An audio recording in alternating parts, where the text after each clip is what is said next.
I am going to try to give a good overview summary of the culture in Argentina and our experience in Argentina. Of course, culture includes everything from food to language to personal interactions. So, can I do it? We'll see. Now, of course, we hear that Argentina is a big city. I mean, Buenos Aires or Aires is a big city. So, it is not Argentina as a whole. It may be different in different parts of Argentina. But let's see what I want to talk to you about. First of all, transportation. We hear that it takes a long time because of traffic to get from one place to another, kind of like New York City. So the most efficient form of transportation is the subway, because the subway never has to wait for any traffic. When we first got there, we tried to figure out the train. We went to the nearest train, which was right across the street from our church where we were staying, and we looked at the map, and it said some streets, but none of the streets we wanted to go to, so we were just like, let's ride it and see where it goes. So we rode it, we got off at some random stop, we started walking, and we found out there was nothing interesting over there. And then we tried to ride it back, and on the way back, it seemed to pass our stop. And then for some reason it came back. We asked the pastor there why he thought it did that, but he said he didn't know. It usually doesn't. So we're never going to know why it did that. But after that, we decided we weren't train people.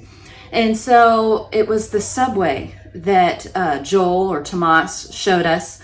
And that had a nice clear map of where all the subways go, unlike the train, which just showed where that one train went. And so we felt like can really handle the subway. So what we did is we looked at what we wanted to go to in the city, figured out what streets it was near, and figured out which subway got us near that. And so that's how we took the subway. Subway is a very entertaining form of transportation. Always different people on the subway. Usually they don't nod and smile back at us like we're used to in the States.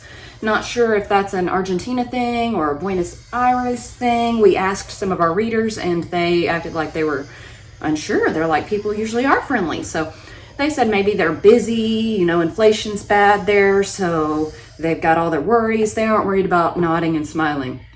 We're on vacation, so of course we're more conscious of nodding and smiling and being socially friendly.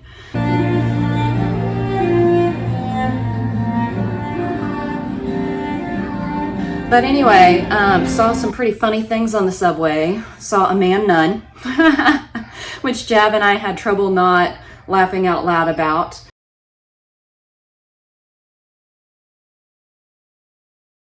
We saw a guy who, he was stooped way over his sandwich trying to eat just like this, like a hunchback. And then when we got off to switch to another subway, he stood near us and just stared at us. And then he looked like he was falling asleep right there standing. But he got on the subway, and Jahora said he doesn't understand why everybody's so in a rush to get on the subway. If that guy can manage to switch subways without missing his stop, then nobody else should worry about it. For the most part, we could find a seat on occasion on the subway. At first, people would get up and offer us their seat, and we were like, why us? Do we look foreign and they're just trying to be nice? It's because we have kids, apparently. And usually people are supposed to offer, if you have a small kid, their seat. But there were some crowded days, some chest-to-chest days, where the door would open and we'd look like we can't fit anybody else, but 5 more people would step on and we'd squish closer together. We saw a girl with piercings right under her eyelids right here. That's amazing. Anything else interesting? Oh, there was this lady with a daughter. She had a Subway sandwich and she was eating like this. She was just eating right in the middle of it. And then the lady started trying to talk to Javelin. Well, Javelin doesn't know any Spanish despite the 2 or 3 years in PTAA Spanish that she took. So I told the lady, oh, she doesn't know Spanish. And then so she started talking to me. And of course, I'm not great at following Spanish, but I could figure out she was trying to offer Jav the girl's sandwich. And I'm like, yeah, okay, so a stranger on the subway offers to share. I mean, that's sweet. I said, no gracias. So that's our subway experience.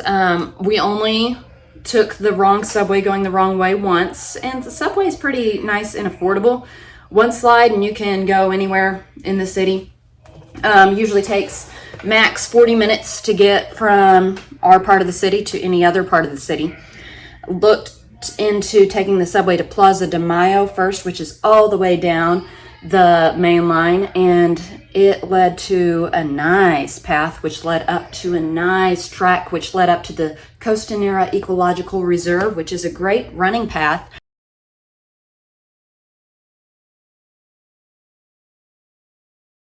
I think I got 6 miles on there. You can weave in and out with the maps. So that's nice. We also tried to take it up to Retiro. We took it up to Palermo, and all those made for some really fast trips for us. Palermo is great because it has a lot of parks right there back to back. Palermo also leads to the Japanese Gardens and the Ecological Reserve, which are some great places that we got to see.